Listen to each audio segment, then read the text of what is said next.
Hey, this is JR, the TextPat OTG. Today, I was reading the news. I don't read the U.S. news a whole lot, but I saw an article that kind of inspired me to do this video. It's been a long time since I've made a video that was political, especially on the subject of LGBTQ. I think that the only one I've ever done like that was in my Freedom series, comparing freedoms in the U.S. versus freedoms in Vietnam. The article I saw was about allowing trans men to compete in women's weightlifting. Now, after I read the article about weightlifting and women sports and everything, I decided that we're going about this all wrong. Instead of trying to keep trans men out of women's sports and taking it to court and this and that and spending all this money for that type of activity, why don't we just come up with a solution? And I got to thinking about it, and there is already a solution in a sport. It's the sport of kings, horse racing. In horse racing, I think dog racing too, when competitors are unequal, they do handicapping. Basically, handicapping is just a simple process whereby they equalize the abilities of the different competitors by adjusting their time, adjusting the distance they run, things like that. So it equalizes the more powerful competitor to the average competitor. And I don't see why that can't be done in trans participation in sports. To me, it seems like an obvious thing, but instead everybody took it to court. I don't know about that. It's apparently something that's gonna happen.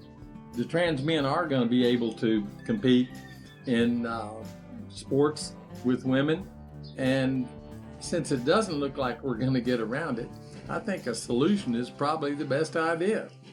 There's enough statistics on most competitors that you could pretty easily figure out a way to handicap that person against the other players. It just doesn't seem like a difficult situation to me at all.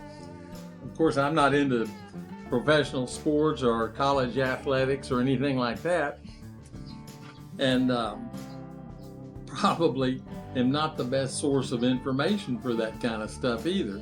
But it does seem like the situations are similar. And if they're similar, maybe could be applied to both cases. So to me, I don't see a whole lot of difference in handicapping a trans athlete in women's sports than it would be to handicap a horse or a dog at a dog track.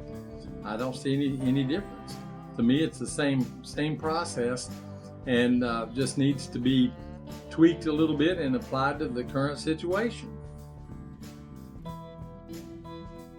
Personally, I have my opinion on all this stuff, and I don't really think it's necessary for me to go into it, because I'm not really trying to offer my opinion. I'm trying to offer a solution that would work and would settle the situation and solve the problem of men competing in women's sports. I think the idea of using their testosterone levels and all that kind of stuff it's okay, but it really doesn't solve the problem. It's ability that solves the problem.